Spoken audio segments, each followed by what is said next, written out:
Sesaat lagi Anda akan menyaksikan Apa Kabar Indonesia Malam, didukung oleh Diabetasol, Wadimor, tentu sarung kita, Le Mineral.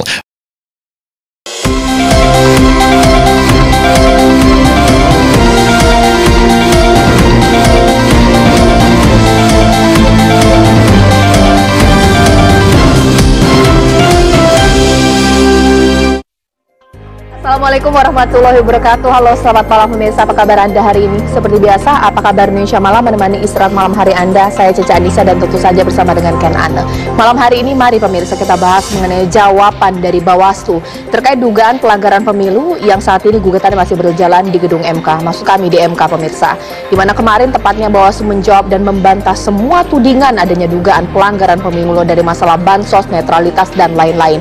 Pertanyaannya, apa yang sudah disampaikan oleh Bawaslu apakah membuat gugatan dari kubu 01 dan 03 layu di tengah jalan atau layu sebelum berkembang pemirsa? Jawabannya di Apa Kabar Indonesia Malam, kan? Ya, selain itu juga kami akan mengajak Anda pemirsa untuk melihat sebuah peristiwa yang akhir-akhir ini juga menjadi perhatian masyarakat, menyusul dengan adanya sejumlah temuan dari SPBU yang kemudian oknumnya ini berusaha untuk mencampur BBM dengan menggunakan air, dan ada pula yang mencampur BBM dengan menggunakan pewarna. Nah, dengan adanya hal itu dan peristiwa tersebut, pihak kepolisian ini tengah melakukan inspeksi ke sejumlah SPBU untuk memastikan bahwa BBM yang disalurkan kepada masyarakat ini adalah BBM yang kemudian bisa terjamin kualitasnya. Selengkapnya di Apa Kabar Indonesia Malam untuk Anda.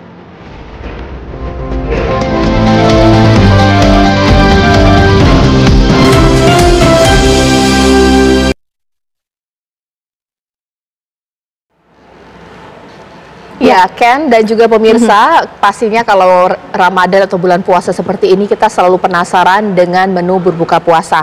Nah, ternyata ini ada acara lainnya juga digelar. Ini dalam rangka berbuka puasa di mana DPP Partai Golkar menyelenggarakan acara peringatan Nuzul Quran sekaligus buka puasa di kantor DPP Partai Golkar Selipi, Jakarta Barat. Sejak Jumat siang, sejumlah persiapan ini sudah dilakukan di kantor DPP Partai Golkar. Acara peringatan Nuzulul Quran dan buka puasa bersama rencananya akan dimulai sekitar pukul 16 waktu Indonesia Barat tadi pemirsa.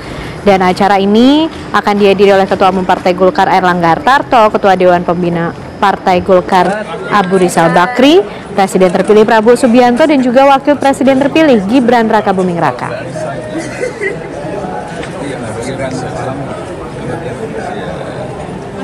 Ya, Mak, ya.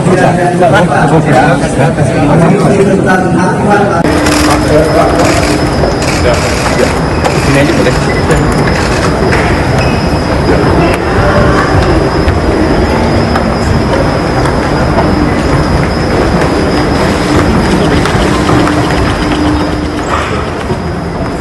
Ya pemirsa, inilah suasana acara buka puasa yang digelar hari ini pemirsa, di mana acara buka puasa tersebut digelar oleh DPP Partai Golkar dan juga menyelenggarakan acara peringatan Nuzul Quran sekaligus pemirsa juga buka puasa. Memang kita tahu acara peringatan Nuzul Quran dan juga buka puasa ini memang akan berlangsung hari ini dan sudah dimulai sejak pukul 4 sore. Dan berikut pidato Prabowo Subianto. Sini aja boleh.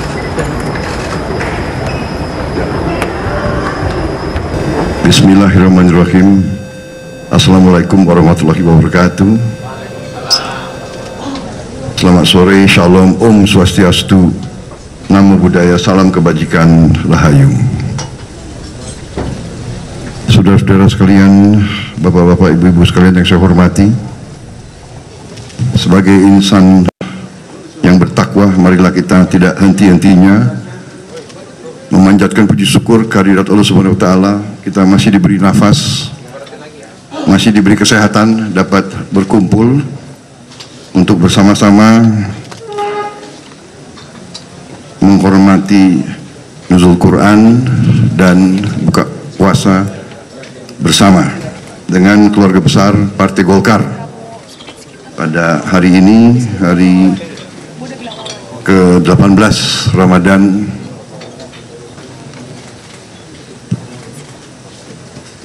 1445 Hijriah.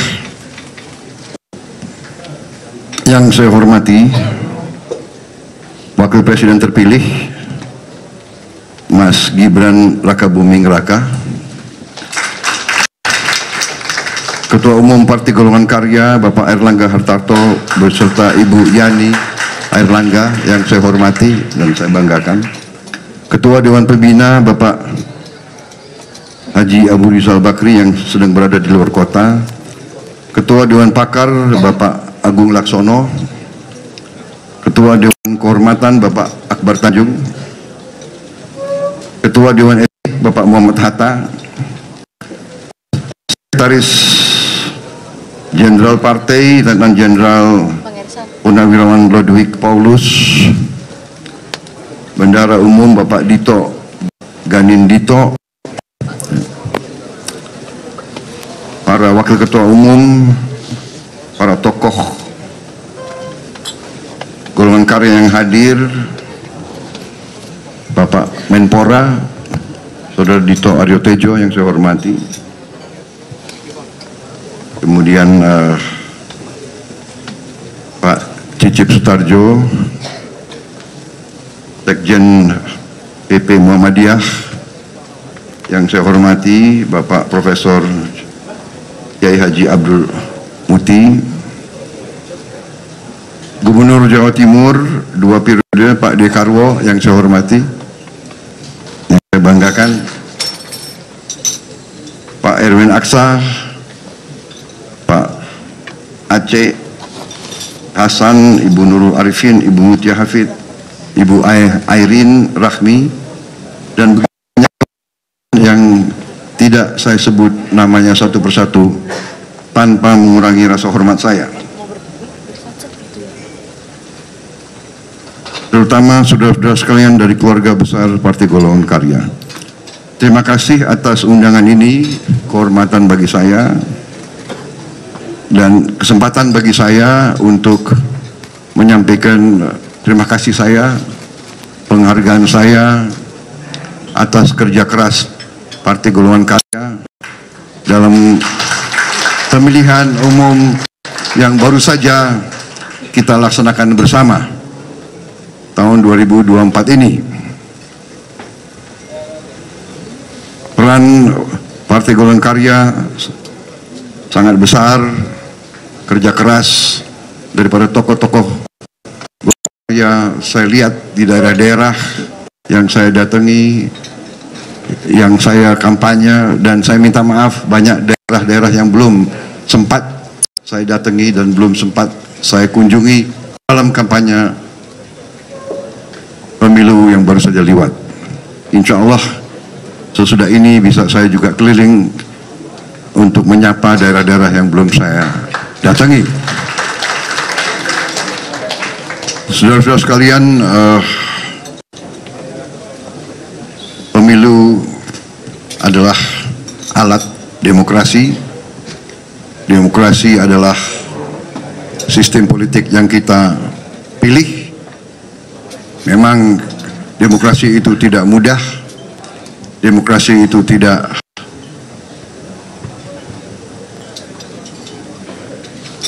sederhana,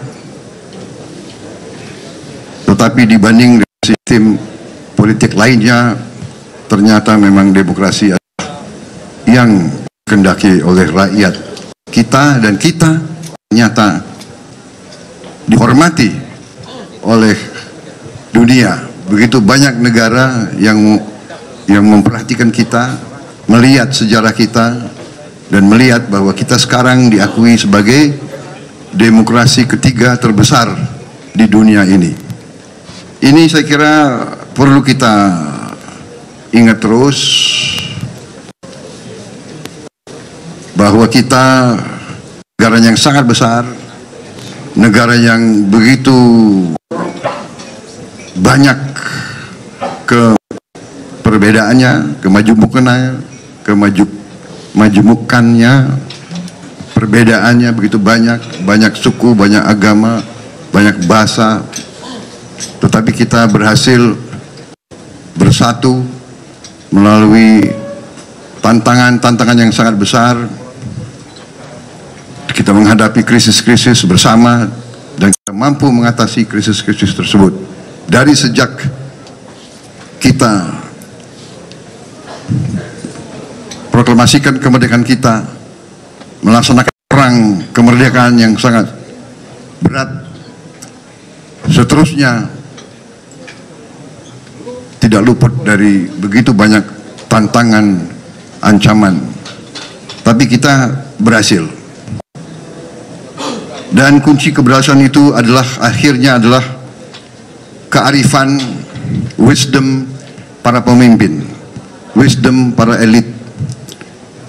Pesan yang disampaikan tadi oleh Profesor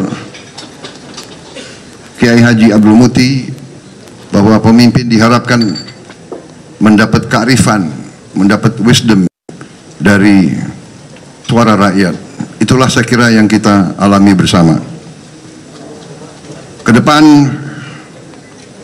tantangan juga tidak akan ringan, tetapi potensinya sangat besar. Selama beberapa minggu ini setelah ketetapan daripada KPU, walaupun kita juga masih menghormati proses-proses yang sedang dijalankan, kita menunggu hasil akhir dari MK, tapi saya sudah terus-menerus melaksanakan suatu diskusi-diskusi, brainstorming, pengumpulan keterangan, pengumpulan data, dan melaksanakan persiapan yang sebaik-baiknya. Bersyukur bahwa kita memang bagian daripada koalisi Indonesia Maju. Kita bersyukur bahwa kita tidak ragu-ragu, tidak malu-malu, tidak mencela-mencele, tidak belakni belakno, ya kan? Ya kan? Kita tegas dari awal mengatakan kita adalah timnya Pak Jokowi. Kita bertekad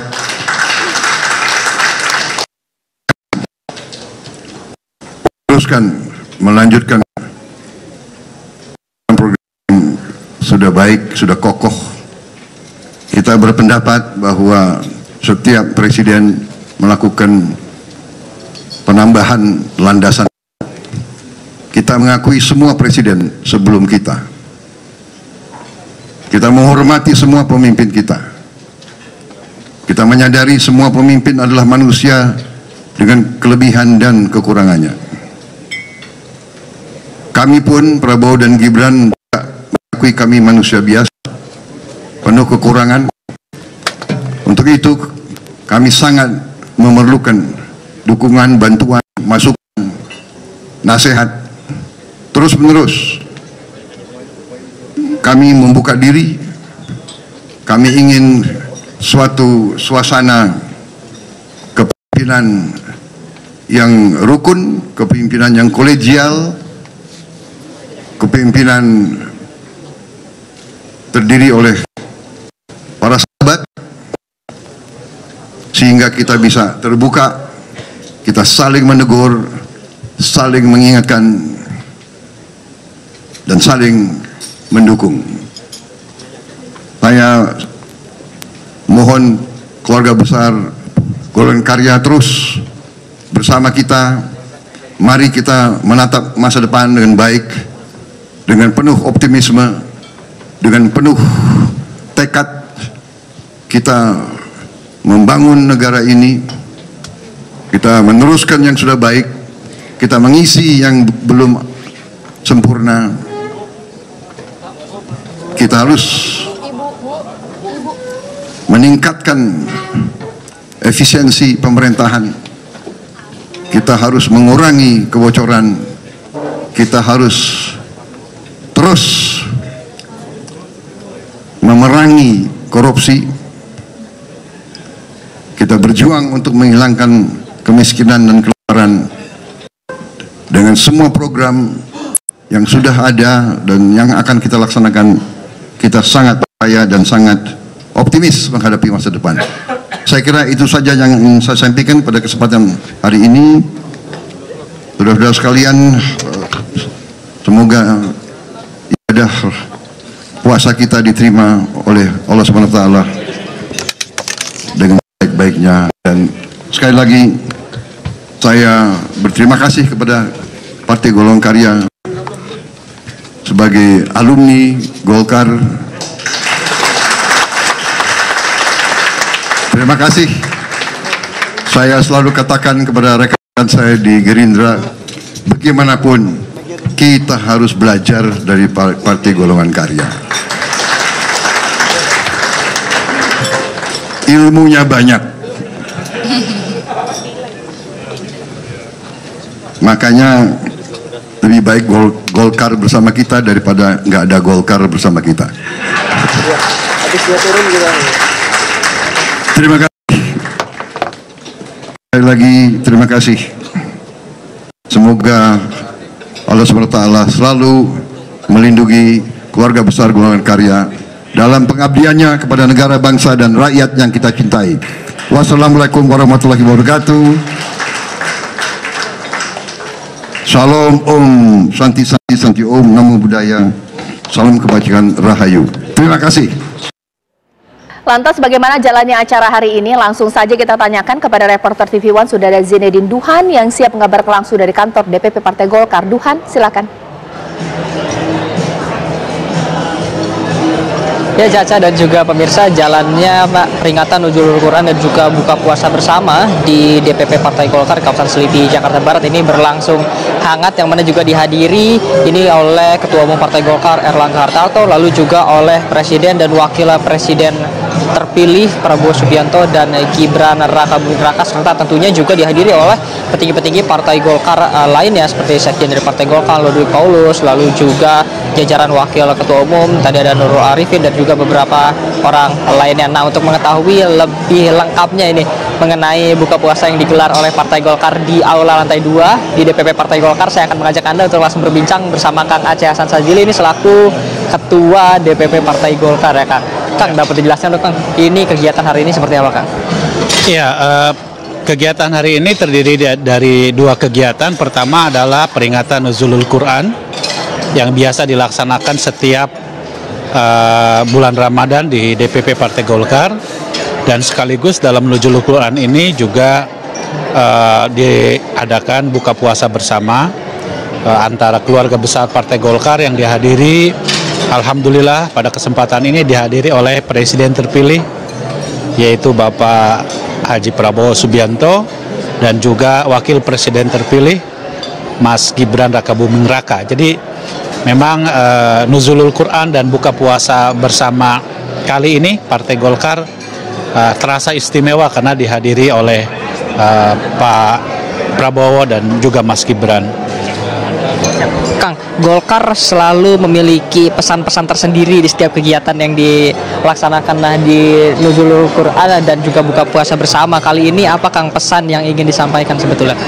Ya, pesan pertama bahwa kita patut bersyukur kepada Allah Subhanahu wa taala, Tuhan yang Maha Kuasa, bahwa pemilu yang dilaksanakan pada bulan Februari yang lalu berjalan dengan damai, tertib, lancar, dan telah menghasilkan kepemimpinan yaitu Pak Prabowo dan Mas Gibran.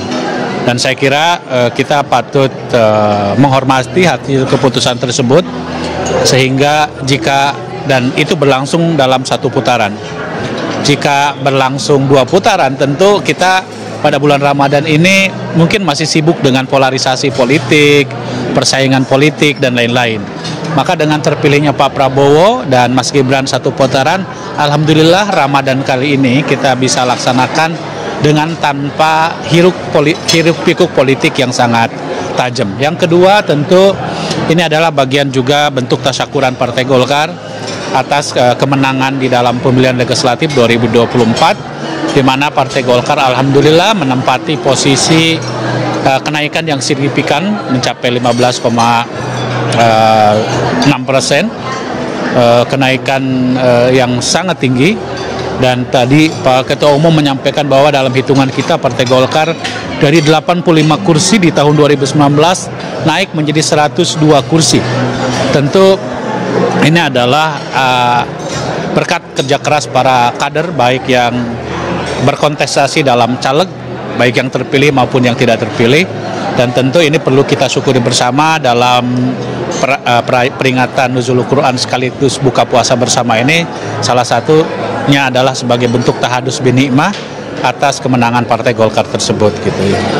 Kang, kalau kita lihat nih Kang yang membelakangi juru kamera ini kan silaturahminya sangat hangat nih di meja utama nih antara Pak Erlangga Hartarto, antara Pak Prabowo Subianto, lalu Mas Gibran Raka Buming Raka nih Kang. Apakah sebetulnya ada perbincangan juga Kang mengenai silaturahmi politik seperti itu Kang? Apalagi dekat-dekat sini kan sudah mulai membicarakan kabinet mungkin Kang, nanti seperti apa tuh Kang?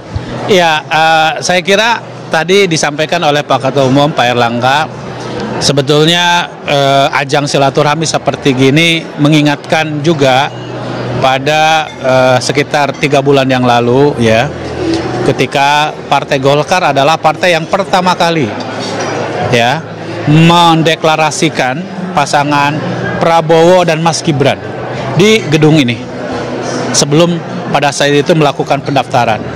Tentu kedekatan secara emosional karena Partai Golkar adalah partai yang pertama kali mendeklarasikan pasangan ini ya membuat kita semakin lebih hangat, apalagi di dalam Pilpres kemarin kita cukup intens untuk melakukan kerja-kerja kampanye ya, baik dalam konteks memastikan kekuatan internal Partai Golkar maupun memastikan agar Pak Prabowo dan Mas Gibran dapat memenangkan pemilu di tahun 2020. Pilpres dalam pemilu 2024 ini gitu.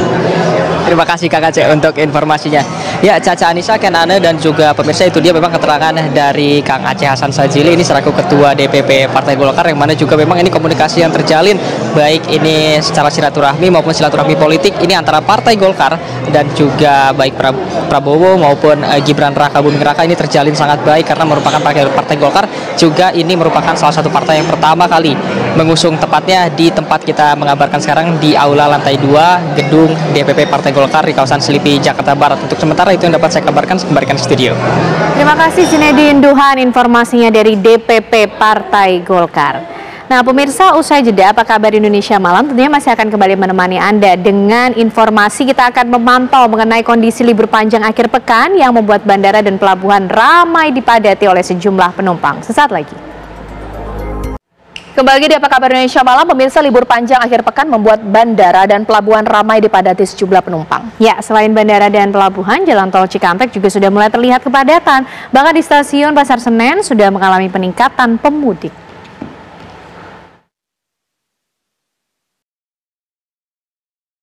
Volume kendaraan di ruas tol Jakarta Cikampek, Karawang, Jawa Barat, Jumat pagi terpantau mulai meningkat.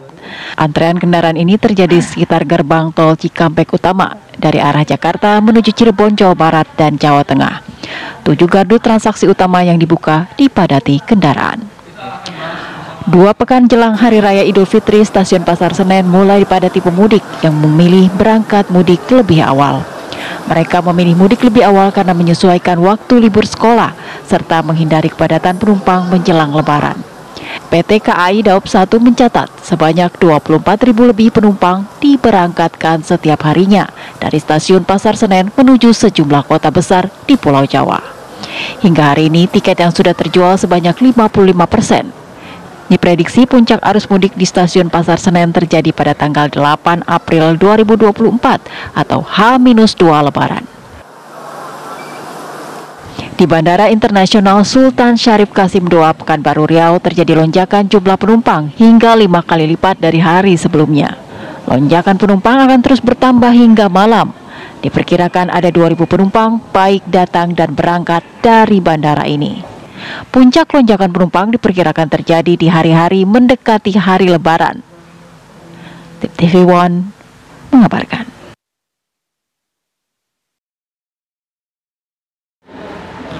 Ya, kita coba akan lihat bagaimana situasi libur panjang pekan ini, pemirsa. Di 2 titik, ada di Jogja dan juga di stasiun Pasar Senen Jakarta. Kita coba lihat kondisi Yogyakarta di libur panjang akhir pekan ini bersama dengan rekan kami Santosa Suparman di sana. Santosa, bagaimana hiruk pikuk di Yogyakarta? Terlihatkah di libur panjang pekan ini? Ya, baik, terima kasih dari Jalan Malioboro, Yogyakarta dapat kami kabarkan pada saat libur panjang akhir pekan kali ini memang pengunjung di kawasan Malioboro mengalami peningkatan dibandingkan pada hari biasa.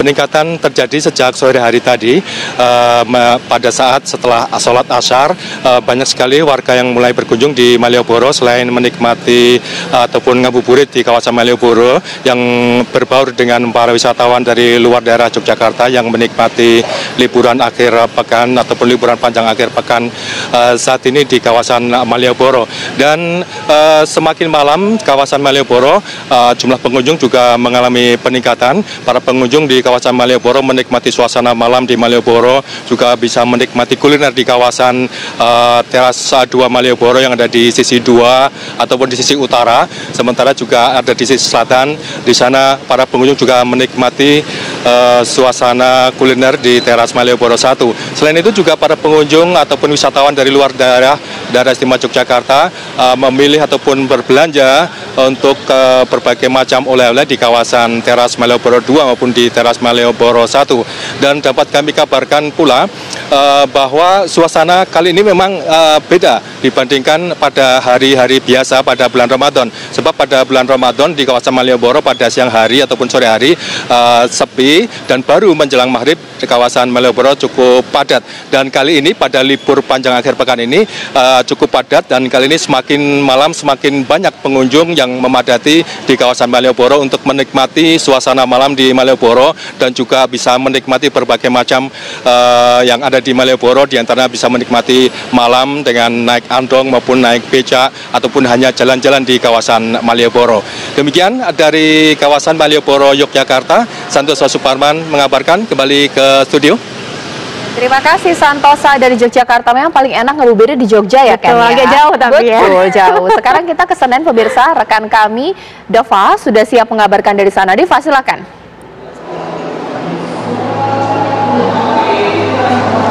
Ya, Caca, Ken, dan juga pemirsa bisa Anda lihat di layar kaca Anda saat ini. Di stasiun Pasar Senen ini sudah cukup dipadati oleh para penumpang yang akan melakukan mudik dan juga berangkat menuju ke kampung halamannya masing-masing. Di mana ini merupakan, meskipun ini terpantau cukup ramai, namun terlihat tidak ada terjadinya antrian panjang maupun tumpukan massa yang berlebihan dan membeludak. Ini menunjukkan juga bahwa menjelang 10 hari terakhir bulan suci Ramadan ini masyarakat sudah memutuskan untuk melakukan mudik lebih awal. Tadi juga kami sempat mewawancarai salah satu penumpang bersama dengan keluarganya yang mengatakan bahwa memilih untuk melakukan mudik lebih awal dikarenakan memang anak-anaknya ini sudah mulai libur sekolah, sehingga ini menjadi faktor untuk melakukan mudik lebih awal. Oleh karena itu PT KAI juga telah menyiapkan sebanyak 1.677 kereta api selama periode bulan arus mudik Lebaran. Dan juga untuk di stasiun Pasar Senen sendiri ini telah disiapkan 37 kereta api dengan total penumpang perharinya hingga saat ini mencapai 15.700 penumpang. Dan juga PT KAI tadi mengatakan bahwa memprediksi akan adanya puncak arus mudik ini pada tanggal 8 hingga 9 April 2024, di mana perharinya dari data PT KAI ini mencapai 40.000 penumpang perharinya.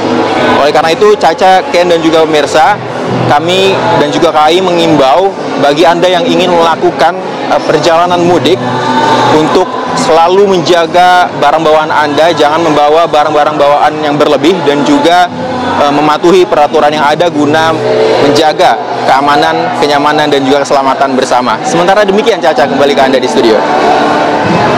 Terima kasih Dava Haq mengabarkan dari stasiun Pasar Senen, Jakarta. Nah pemirsa, usai jeda, apa kabar Indonesia Malam tentu masih akan kembali menemani Anda bersama dengan Caca Anissa dengan perbincangan yang menarik tentunya. Benar sekali Ken, pastinya mengenai sengketa Pilpres 2024 di MK yang dibahas adalah mengenai apakah bansos memang kemudian tidak menjadi landasan yang kuat dalam gugatan pemirsa, karena Bawaslu sudah berkata bahwa tidak ada unsur pelanggaran di sana. Usai jeda berikut.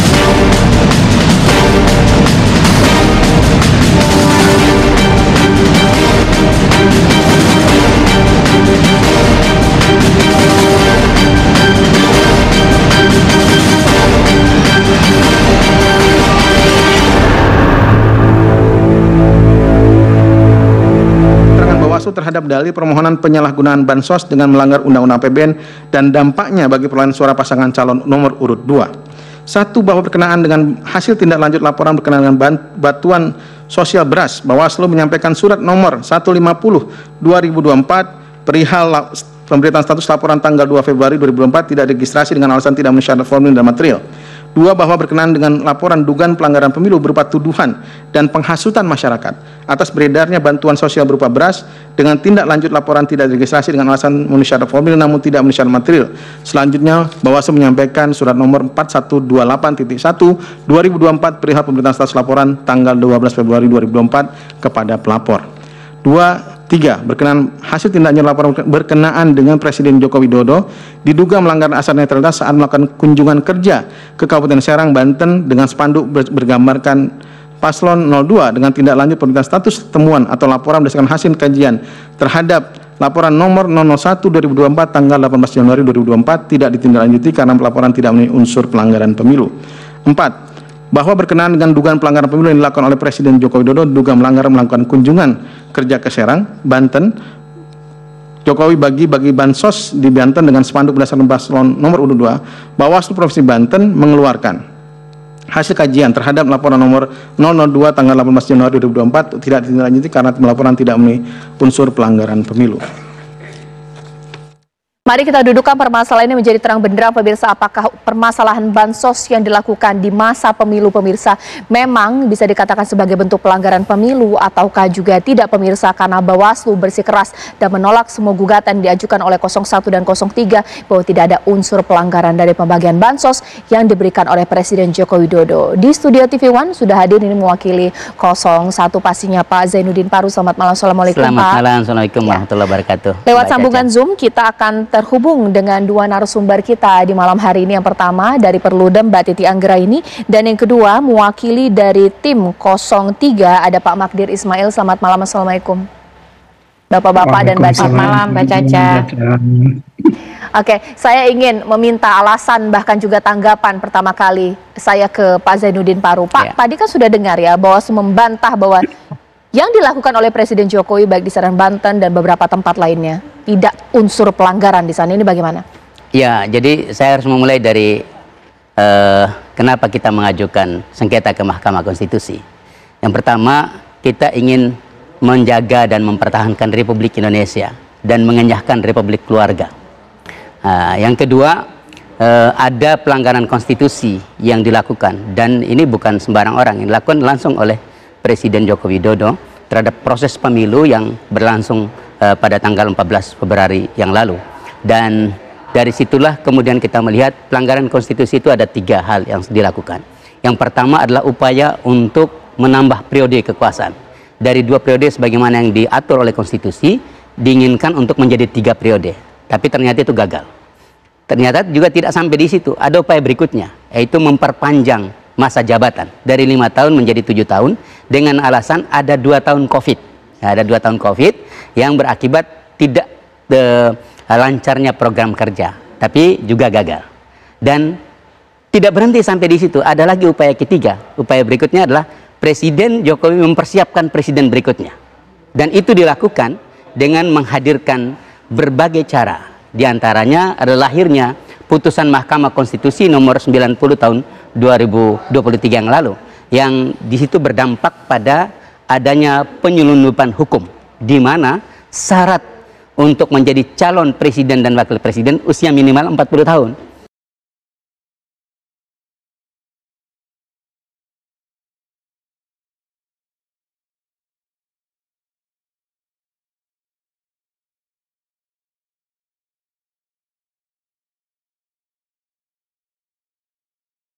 Angkai bahwa dari sinilah ketika ada putusan MK yang membolehkan usia di bawah 40 tahun penyelundupan hukum itu, yang kami rasakan selama ini, kita berkali-kali ke MK melakukan uji undang-undang. Terakhir saya dan teman-teman di PKS atas perintah DPP PKS untuk melakukan uji materi tentang presidential threshold yang 20%.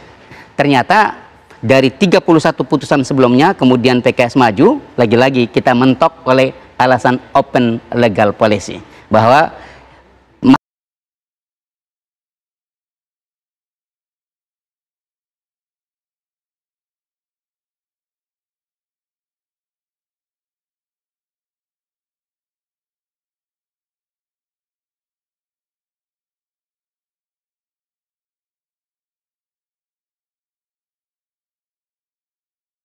Ya, undang-undang mengatur bahwa bansos itu per triwulan.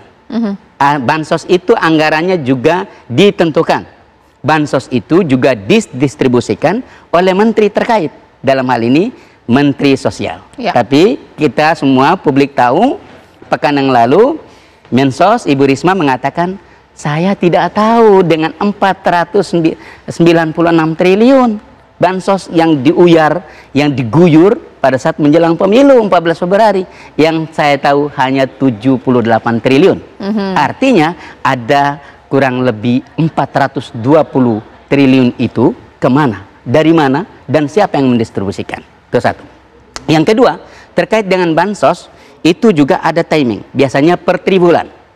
Triwulan berarti kalau triwulan pertama, Januari, Februari, Maret.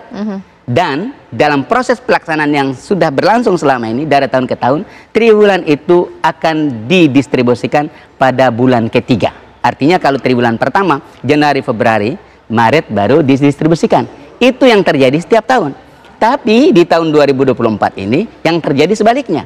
Guyur bansos itu di awal bulan triwulan pertama di bulan Januari dengan jumlah 12 triliun rupiah. Saya sudah nangkap dua alasan, mulai dari besarnya anggaran bahkan juga waktu pendistribusian. Tapi ini kan dari kubu 01. Sekarang saya ingin ke Pak Magdir. Apapun alasan bahkan juga bukti yang diajukan oleh kuasa hukum bahkan dari 03, tapi yang menangani permasalahan sengketa pemilu, Bawaslu mengatakan tidak ditemukan ada pelanggaran. Bagaimana pendapat Pak Magdir? Ya, saya kira pasti Bawaslu akan mengatakan hal seperti itu. Kami secara kebetulan cukup banyak berhubungan dengan orang-orang yang melaporkan segala macam hal ke Bawaslu. Selalu sesudah dilaporkan, sehari kemudian mereka akan mendapat WA bahwa laporan Anda tidak bisa diteruskan karena tidak substansinya tidak cukup, tanpa pernah ada menyebut mana yang tidak cukup, ya. Nah, itu satu. Kemudian yang kedua, kalau kita lihat peraturan-peraturan Bawaslu kan ada kewajiban mereka untuk mencoba menyampaikan apa yang tidak pas atau tidak cocok itu supaya bisa diperbaiki, ya. Akan tetapi kan itu tidak mereka lakukan. Nah, dari satu sisi ini, makanya kami kemarin sambil agak setengah menahan tertawa itu agak sambil sedih gitu ya, ketika mendengarkan keterangan dari Bawaslu. Apalagi misalnya dikatakan bahwa setiap laporan itu selalu kalau terkait dengan pihak tertentu itu akan dikirimkan ke pihak yang berwenang.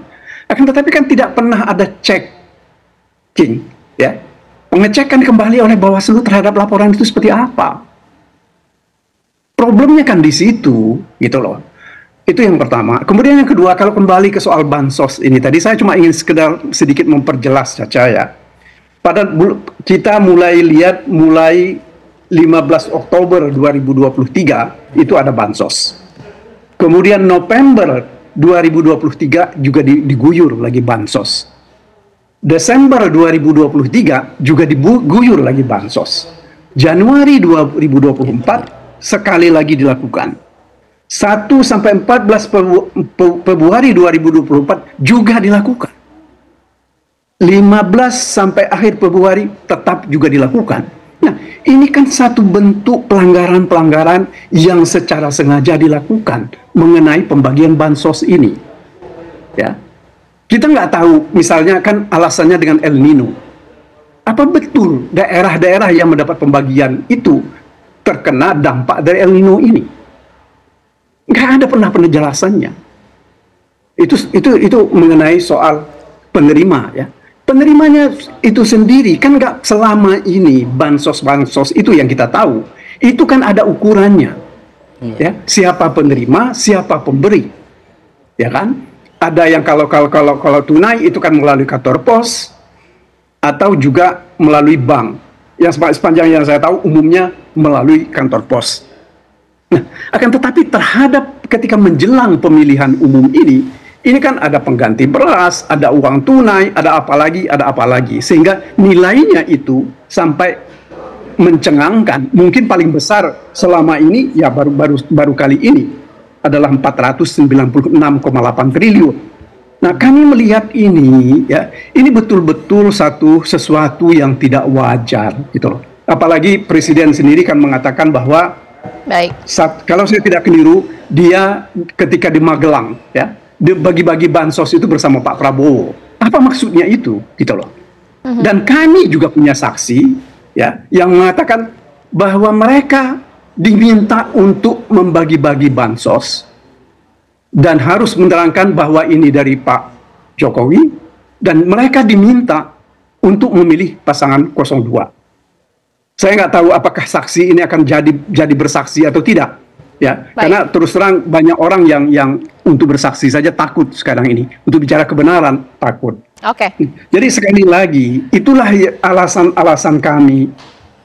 Kenapa kami persoalkan ini? Mulai dari aspek penerima, aspek waktu, aspek jumlah, dan pembaginya pun itu yang kita persoalkan.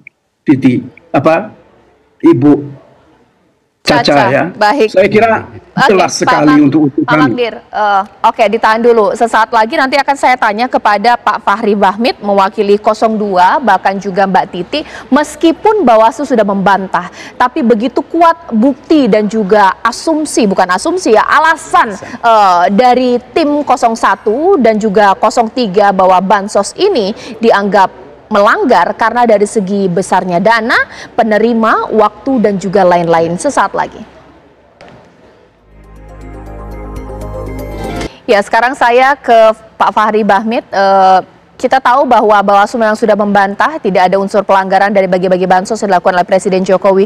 Tapi justru semakin banyak ini bukti-bukti yang diajukan dari 01 dan juga 03. Mulai dari besarnya anggaran, bahkan juga waktu pendistribusian, tidak ada alasan El Nino. Pak Fahri Bahmid boleh jawab. Iya, alat bukti beracara di Mahkamah Konstitusi itu punya kaidah. Makanya dalam hukum acara di Mahkamah Konstitusi, baik diatur dalam undang-undang maupun peraturan Mahkamah Konstitusi, bahwa pada hakikatnya bukti itu harus dapat dipertanggungjawabkan sumber perolehannya. Jadi alat bukti itu nggak bisa semua orang berpendapat di jalanan, kemudian berbagai macam-macam orang menyampaikan analisis, pendapat, dan seterusnya, terus dijustifikasi sebagai alat bukti. Makanya dalam konstruksi hukum pemilu itu kan, dalam kerangka hukum pemilu kita kan jelas, lembaga-lembaga yang memang secara hukum diberikan kewenangan secara otoritatif. Nah, mereka-mereka itulah terlepas bahwa memang ada, katakanlah ada pengelolaan kewenangan yang dinilai, atau adanya satu sanksi terhadap penggunaan kewenangan itu juga ada jalannya, itu juga ada penyelesaiannya. Tapi bahwa apa yang dikatakan oleh Bawaslu, yaitu otoritatif. Ya, semalam kami sidang di sana dan semua alat bukti dan segala macam, semua keterangan yang disampaikan oleh Bawaslu memang semuanya clear. Bahwa bukan berarti mereka tidak pernah menindaklanjuti setiap laporan dari masyarakat. Mereka menindaklanjuti. Misalnya, laporan masyarakat itu terindikasi adanya ASN yang tidak netral. Mereka menindaklanjuti, menelaah laporan itu dan menindaklanjuti kepada lembaga yang berwenang, misalnya ke KSN ataupun mungkin atasan langsung dari pejabat itu. Itu ditindaklanjuti. Kemudian tidak sedikit juga yang dihentikan dengan alasan tidak memenuhi syarat formil maupun material. Kalau yang seperti itu kira-kira siapa yang mau disalahkan coba? Kalau misalnya laporan yang tidak konform seperti itu, terus kita mau salahkan bahwa Bawaslu itu nggak mampu menjalankan kewenangannya. Ataukah mungkin laporannya itu yang tidak konform? Itu yang pertama. Yang kedua, tidak sedikit yang disampaikan oleh Bawaslu bahwa yang melaporkannya itu pada hakikatnya bukan pasangan calon. Baik 01 maupun 03, tidak pernah mereka itu melaporkan sesuatu. Yang melaporkan itu justru masyarakat gitu. Jadi kadang-kadang itu ada aspek legal standing, ada aspek standing secara hukum yang bermasalah gitu. Jadi bukan pasangan calon atau tim kampanye atau orang-orang yang diberikan surat kuasa khusus untuk melaporkan hal seperti itu, tapi masyarakat, mungkin pemerhati pemilu atau apalah gitu. Nah, itu soal-soal yang sebenarnya kami ingin katakan bahwa terkadang kita itu tidak siap.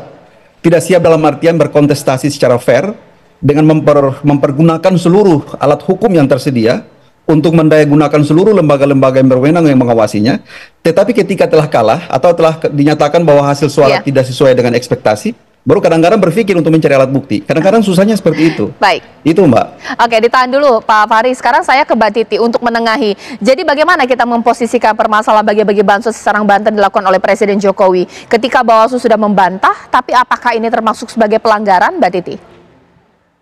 Iya, bantahan Bawaslu itu setidaknya pasti akan dikonfirmasi oleh Mahkamah Konstitusi ya, oleh majelis, karena akan ada proses pembuktian.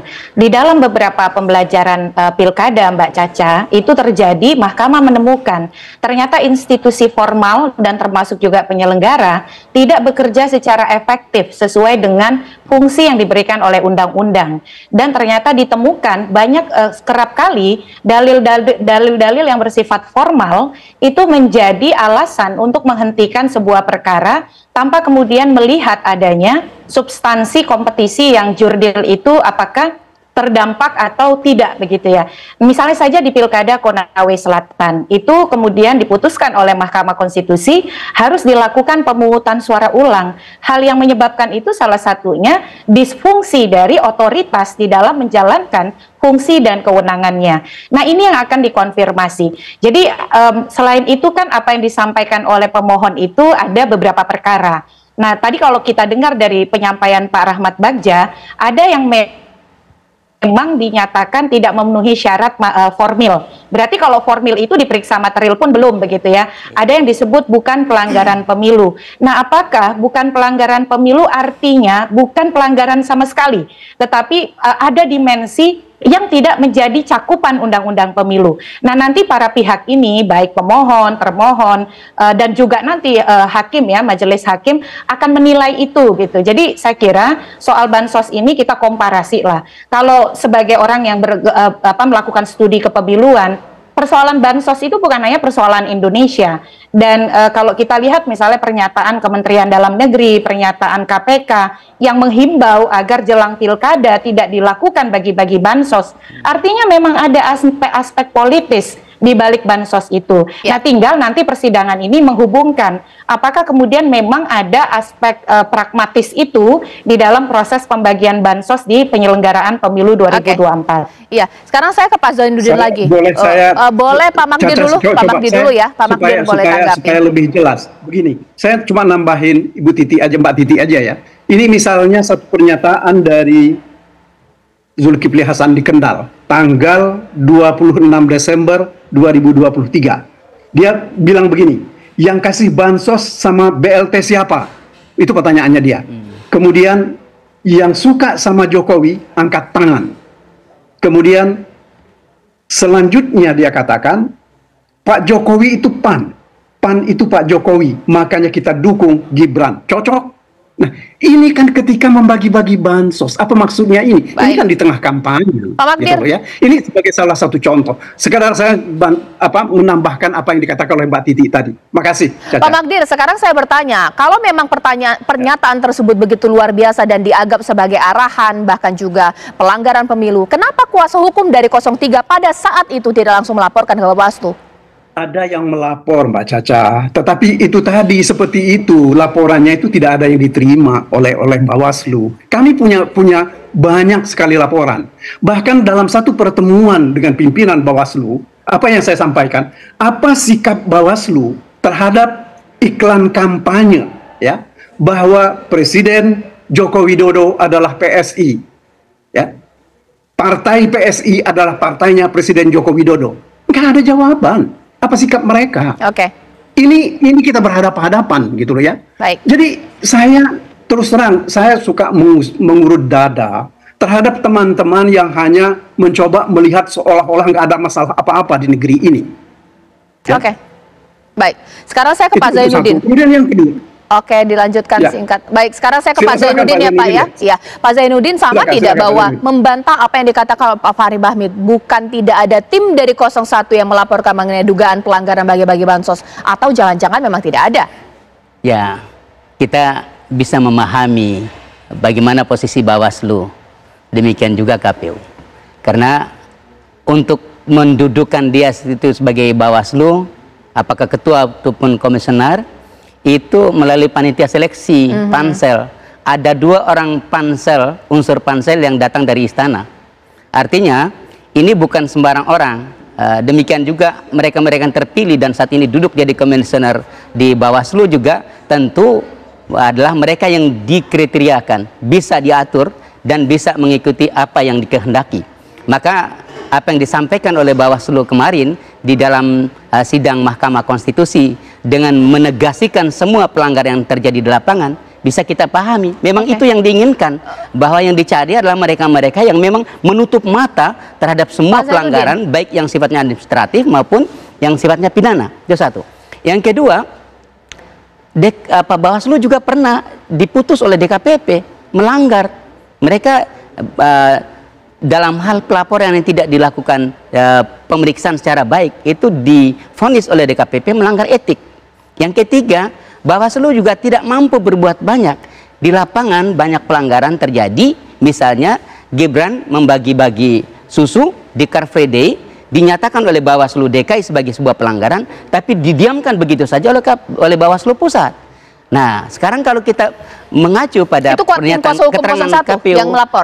Iya, kami ada puluhan laporan ke Bawaslu dan semua laporan itu ada yang didiamkan begitu saja tanpa ada proses pemeriksaan sama sekali. Pak Fahri langsung dijawab. Salah dong kalau misalnya Pak Fahri mengatakan bahwa tidak ada laporan dari kuasa hukum 01 dan 03. Pak Magdir membantah, Pak Zainuddin membantah. Iya. Kalau saya kan merefer dari apa yang disampaikan oleh Bawaslu semalam, ya, karena saya ikuti persidangan sampai dengan selesai, ya. Lalu yang kedua, saya mengambil contoh misalnya untuk status putusan 90, kemudian setelah itu diterima, ya kan dalil dari pemohon 01, 03 kan seperti itu.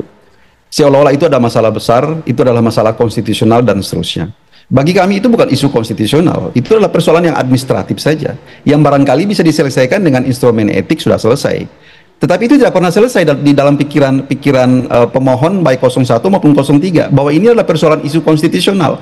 Di mana isu konstitusionalnya? Itu yang pertama. Yang kedua, lalu sejauh mana kira-kira tindak lanjut daripada pihak 01 maupun 03 terhadap soal itu? Yang melaporkan itu bukan mereka. Yang melaporkan itu masyarakat biasa yang tidak punya legal standing untuk persoalkan itu. Pada saat itu boleh kita konfirmasi kepada laporan dari Bawaslu. Jadi kalau kami begini ya kira-kira, gambar besarnya seperti ini dari persoalan ini, bahwa kita ini terkadang itu tidak konsisten dengan kesisteman yang kita pilih. Kesisteman yang kita pilih barangkali mungkin sedikit berliku, sedikit panjang, sedikit administratif, sedikit birokratis dan seterusnya. Tapi itulah pilihan sistem yang kita gunakan dalam meng-hire pemilu seperti ini gitu ya. Salah satu hal penting dalam soal pemilu di dunia ini kan adalah persoalan kerangka hukum pemilu itu.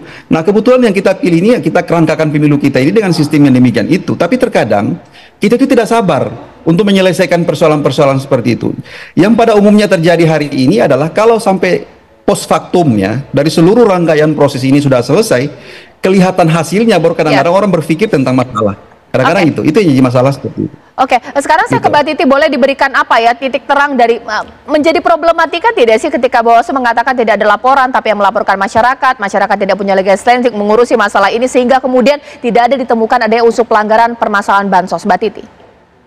Iya, proses di Mahkamah Konstitusi makanya dia sering disebut sebagai last resort ya, pelabuhan terakhir, termasuk juga untuk menilai efektivitas kerja dari institusi-institusi formal yang menangani berbagai permasalahan hukum pemilu. Betul sekali, masalah hukum pemilu kita saat ini semakin baik, semakin terkanalisasi.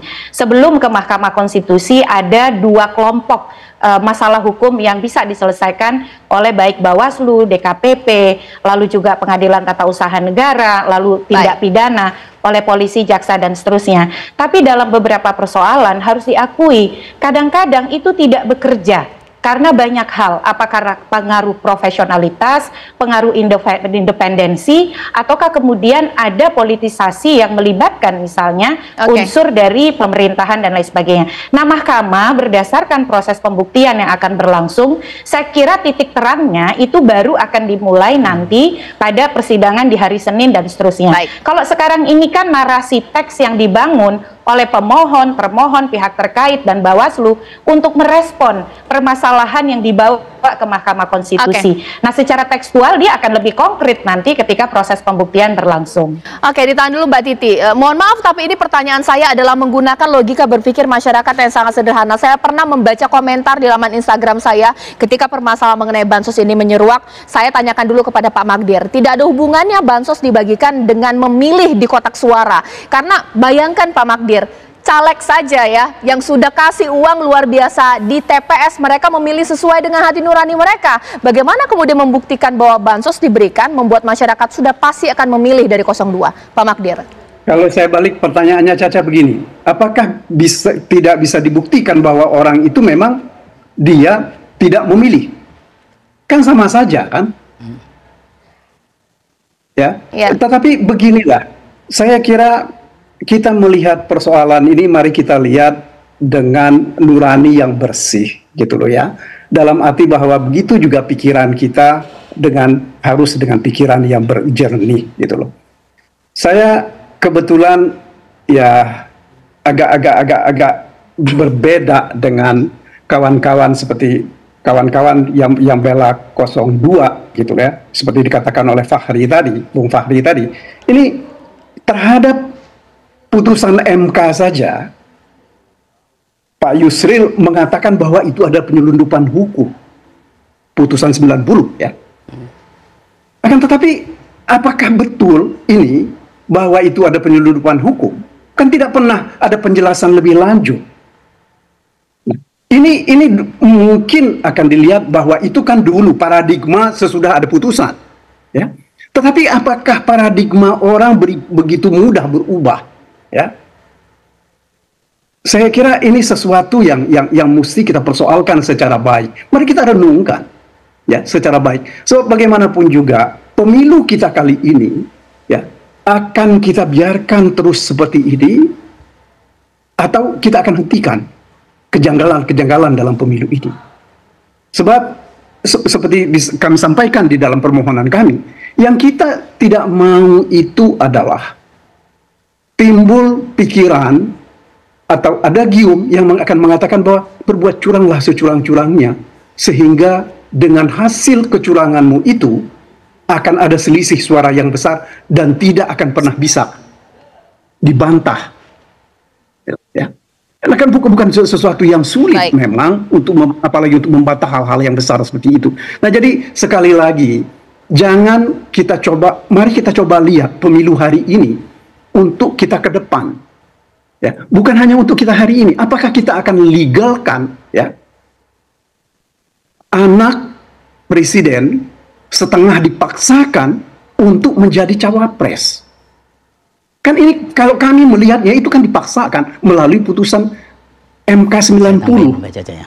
Kemudian juga diteruskan dengan tidak ditindaklanjutinya putusan DKPP, bahkan dilanggar ketentuan-ketentuan tentang masa pendaftaran oleh pihak KPU, di mana mereka tidak mengubah peraturan. Nah, ini saja mungkin akan dilihat oleh teman-teman, misalnya Bung Fahri, ini kan soal administratif. Betul, ini soal administratif.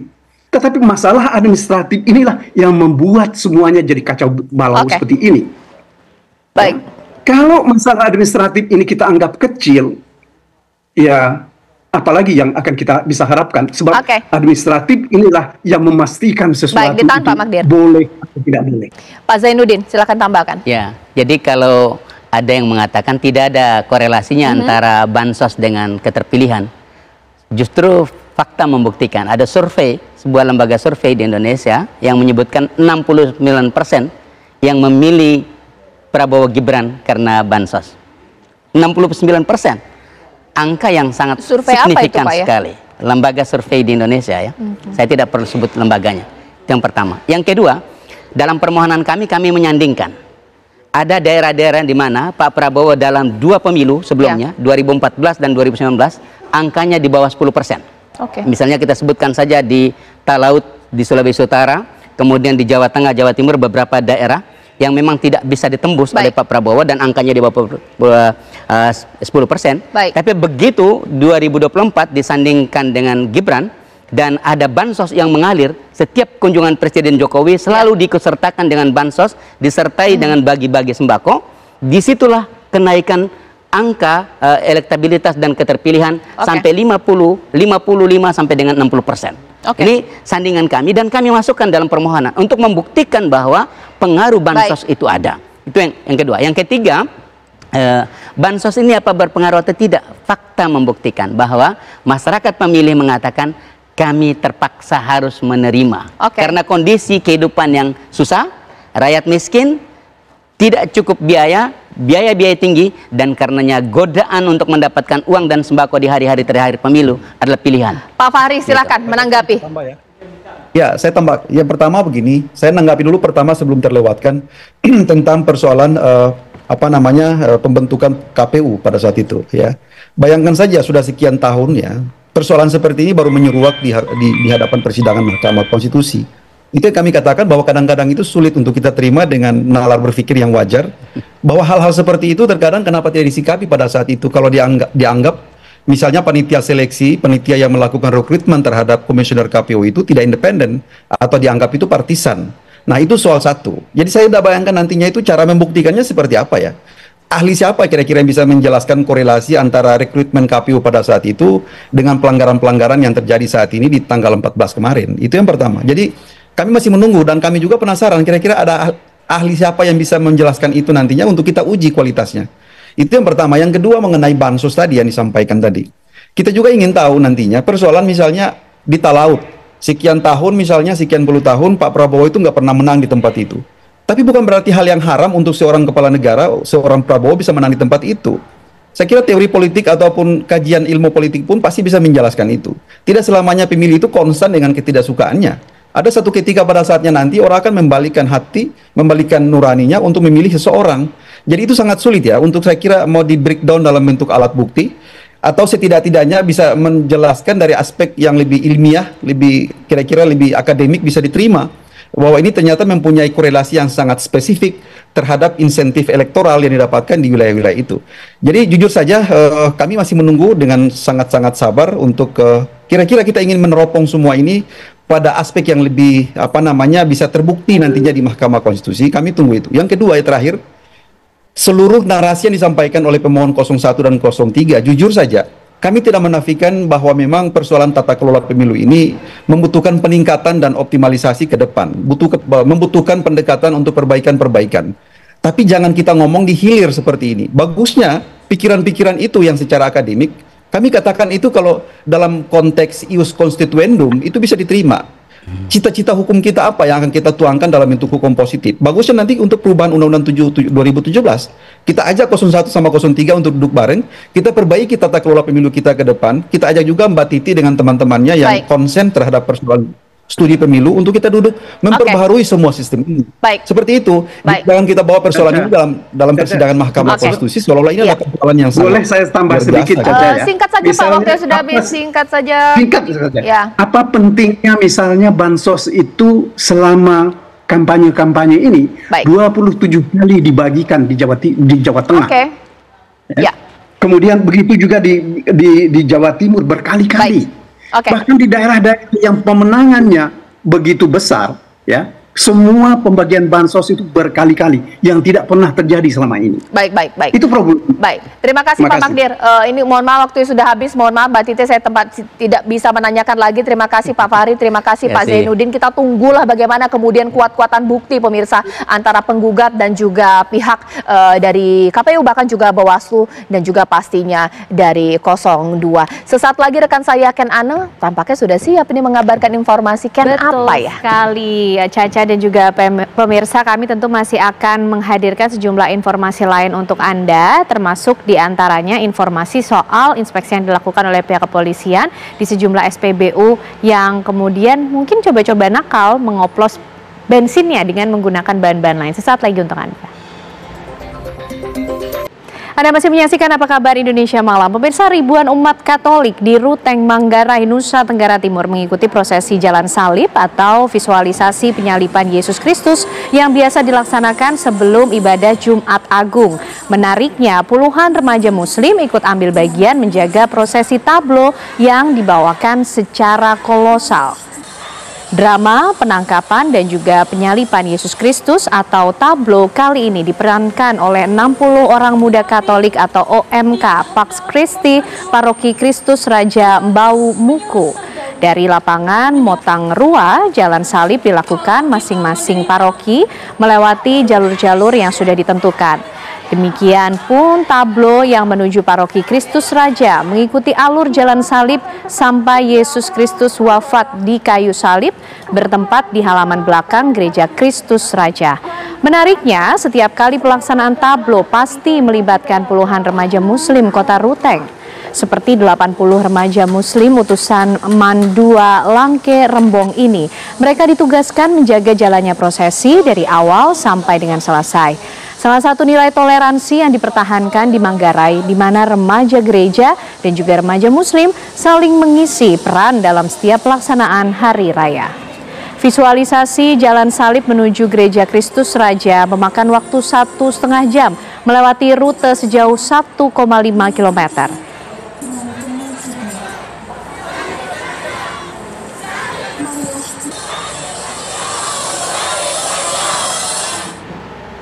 Prosesi Jumat Agung Larantuka, ribuan umat dan juga peziarah kusuk mengikuti prosesi Laut Semana Santa dalam rangkaian Jumat Agung mengenang wafatnya Yesus Kristus. Prosesi laut ini guna mengantarkan arca Yesus tersalib dari pantai kota Rowido menuju pantai Kuce. 3 nelayan pemburu paus asal Lamalera dipercayakan menjadi jurumudi perahu pengantar arca Yesus tersalib. Sepanjang perjalanan melintasi lautan, ratusan kapal nelayan pun turut mengantar arca Yesus tersalib. Sesampainya di pantai Kuce, arca Yesus tersalib disambut oleh ribuan umat dan selanjutnya diarak menuju ke Gereja Katedral Larantuka bersama dengan arca Ibunda Yesus Kristus diiringi doa dan juga lagu ratapan.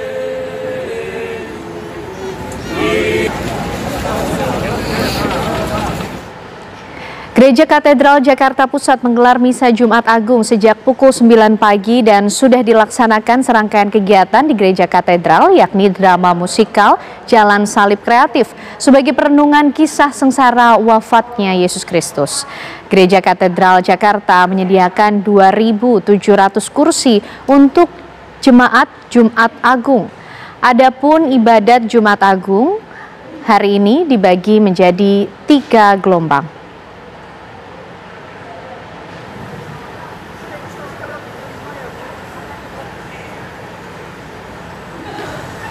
Bagaimana jalannya ibadat Jumat Agung di Gereja Katedral Jakarta? Pemirsa, kami ajak Anda bergabung dengan rekan kami Sekar Wenda di sana. Sekar, bagaimana pantauan Anda? Masihkah ada juga ibadat Jumat Agung yang berlangsung di Gereja Katedral Jakarta? Dan sepanjang masa. Ya, Caca, Ken, dan juga pemirsa, benar sekali bahwa hingga kini masih berlangsungnya ibadah Jumat Agung yang berada di Gereja Katedral Jakarta, di mana pelaksanaan ibadah misa Jumat Agung ini sudah terlaksana sejak pukul 9 tadi pagi, di mana tadi pagi telah terlaksananya serangkaian drama musikal Jalan Salib Kreatif yang bertujuan untuk merenungkan kisah sengsara wafatnya Kristus. Adapun ibadat Jumat ini sedang berlangsung pada saat ini, di mana telah dimulai sejak pukul 6 sore hari tadi. Ibadah Jumat Agung dilaksanakan sebagai wujud merenungkan dan juga memperingati misteri sengsara dan juga wafatnya Yesus Kristus. Gereja Katedral Jakarta telah menyediakan 2.700 kursi bagi para jemaat yang ingin mengikuti dan menjalani ibadah misa Jumat Agung yang berada di Gereja Katedral. Tak hanya itu, disediakan pula kursi cadangan untuk mengantisipasi para jemaat yang datang untuk menghindari adanya kepadatan di saat berjalannya ibadah. Sejumlah petugas keamanan juga turut mengamankan gereja baik di dalam maupun di luar gereja, di mana ada sekitar 162 personil gabungan TNI Polri yang berjaga selama ibadah misa Jumat Agung di Gereja Katedral ini berlangsung. Sejumlah polisi bersama pasukan gegana juga telah melakukan sterilisasi area di sekitaran Gereja Katedral untuk mengantisipasi dan juga memastikan tidak adanya barang-barang berbahaya yang masuk ke dalam Gereja Katedral Jakarta. Panitia penyelenggara juga menyediakan tenda besar yang berada di luar area gereja bagi para jemaat yang ingin melaksanakan ibadat misa Jumat Agung untuk mendapatkan tempat di dalam gereja. Dan kini ibadat misa Jumat Agung juga masih berlangsung. Pada saat ini terpantau para jemaat sedang melaksanakan ibadah dengan hikmat. Demikian. Terima kasih Sekar Wenda mengabarkan dari Gereja Katedral Jakarta. Ya, pemirsa, menyusul adanya temuan jenis BBM yang kemudian dicampur dengan menggunakan air maupun juga pewarna, kali ini pihak kepolisian melakukan inspeksi ke sejumlah SPBU untuk memastikan bahwa BBM yang kemudian didistribusikan kepada masyarakat ini memiliki kualitas yang baik. Sesaat lagi untuk Anda.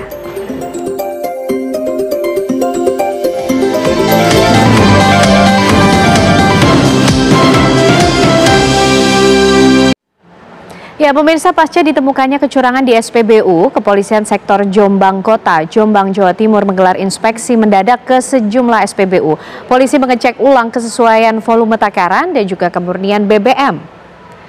Polsek Jombang Kota dibantu Koramil Jombang Kota Jumat siang melakukan sidak ke SPBU 5461406 di Jalan Raya Desa Mojo Ngapit, Kecamatan Jombang Kota. Petugas langsung meminta karyawan SPBU untuk melakukan tera ulang volume takaran BBM.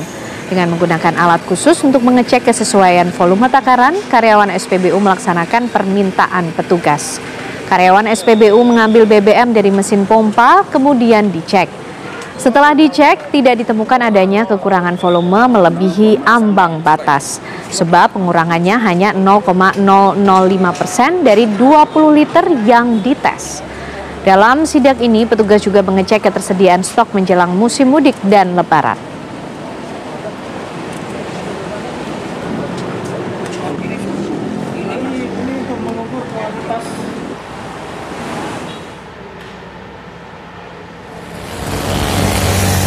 Jajaran Polres Tegal Kota, Jawa Tengah melakukan sidak ke 9 SPBU di jalur mudik untuk mengecek kondisi bahan bakar minyak atau BBM sebagai persiapan menjelang arus mudik Lebaran tahun 2024. Polisi langsung melakukan pengecekan alat ukur guna memastikan keakuratan pengisian BBM sesuai dengan takarannya sehingga konsumen termasuk pemudik yang akan mengisi BBM di jalur mudik Kota Tegal tidak dirugikan.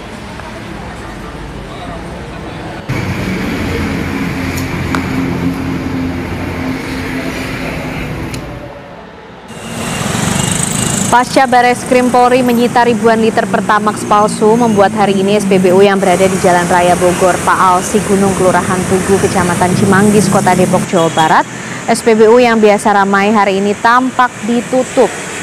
Dari lokasi SPBU yang Pertamax palsu disita Bareskrim Polri, tampak tangki penyimpanan Pertamax yang disita masih dipasang garis polisi. Namun beberapa petugas yang tidak mau diwawancara mengaku pemiliknya masih mengurus perkara tersebut. Sementara para konsumen yang memang cukup ramai di tempat ini karena berada di Jalan Raya Bogor, Jakarta, kecewa SPBU ini tutup dan minta polisi terus mengusut yang merugikan konsumen tersebut.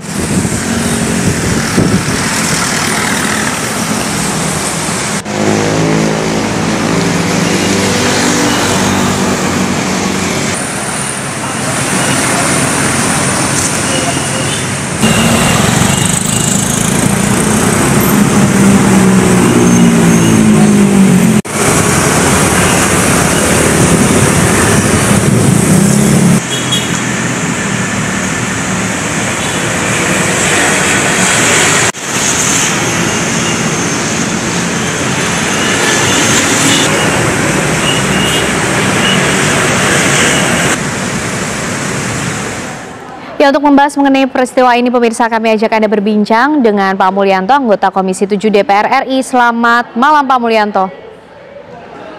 Malam, Mbak Ana. Ya, Pak Mulyanto, sudah digelar ya informasinya rapat dengar pendapat dengan pihak Pertamina terkait dengan adanya peristiwa temuan BBM yang kemudian dioplos, Pak, dicampur dengan menggunakan bahan lainnya.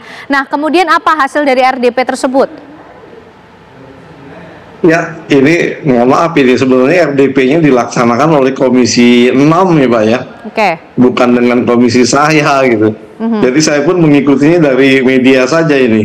Oke, baik Pak, tapi dengan adanya RDP tersebut kemudian beberapa pihak juga ini berharap menuntut bahwa diberikan sanksi yang kemudian cukup berat sehingga ada efek jera karena ini juga cukup merugikan. Bagaimana pandangan Pak Mulyanto?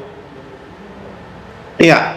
Nanti kalau kita khusus membahas itu dengan Pertamina, saya juga memang ingin menyampaikan itu ya. Teman-teman di Komisi 7 kita diskusi melalui WA group ya. Rata-rata teman-teman marah ya. Karena ini kan memasuki bulan Ramadan menjelang Idul Fitri ya. Kita mendapat kabar 3 kasus dengan modus yang berbeda ya.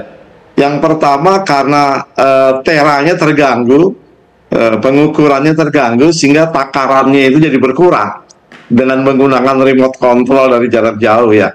Kemudian satu lagi kita menemukan pengoplosan pertalite dengan air, ya kan? Sehingga kualitasnya jeblok rendah, merugikan konsumen ya, dipakai langsung mati mesinnya. Yang ketiga ini yang diketahui di 4 titik ya Pak ya, di Tangerang 2 SPBU, 1 di Depok, 1 lagi di Jakarta ya, ada 4 titik pengoplosan Pertalite dikasih pewarna menjadi Pertamax dijual. Nah yang terakhir ini yang menurut saya sangat luar biasa, karena ada 2 hal. Pertama, konsumen dirugikan karena menjual Pertamax dengan kualitas rendah.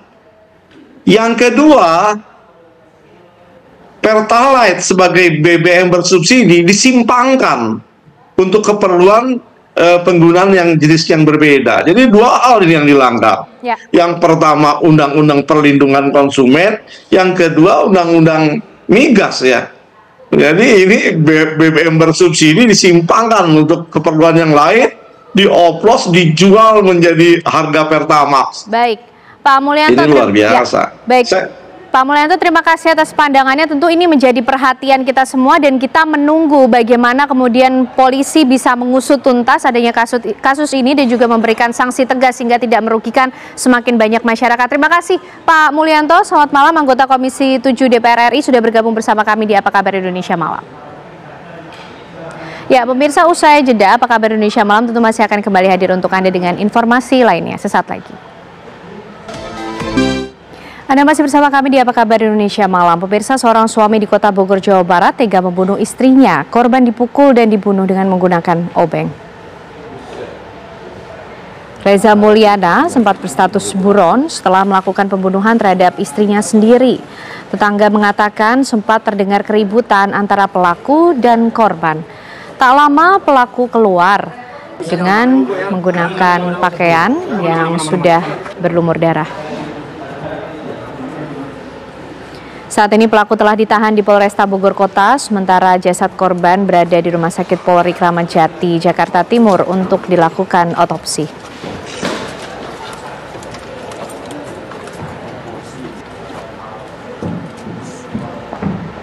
Ya, informasi tersebut sekaligus menutup kebersamaan kita di Apa Kabar Indonesia Malam hari ini, Caca. Ya, benar sekali Ken, tapi kita harus menyampaikan kepada pemirsa untuk jangan lupa saksikan One on One bersama Tisa Noveni malam hari ini. Saya Caca Anissa. Saya Ken Ana dan teman-teman yang petugas pamit undur diri. Terima kasih, selamat malam, sampai jumpa.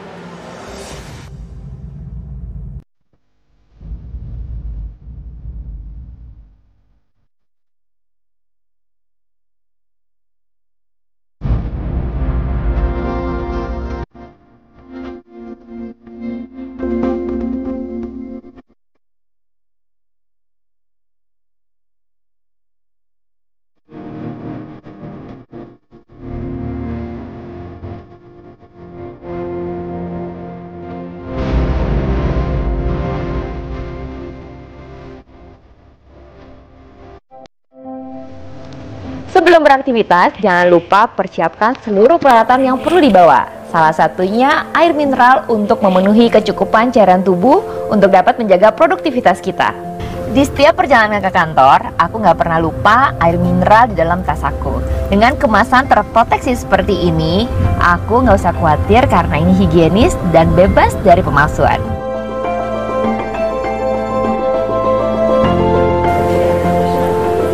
Le Mineral dilengkapi dengan 3 proteksi berlapis, segel di kemasan tutupnya, ring pengaman, dan botol yang keras sebelum dibuka.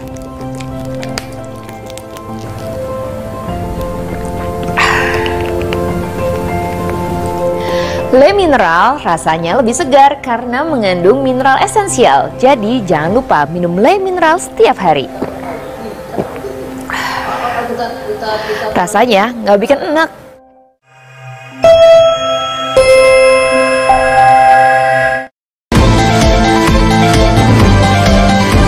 saja menyaksikan Apa Kabar Indonesia Malam, didukung oleh Nutrif Benekol, Wadimor, tentu sarung kita, Le Mineral,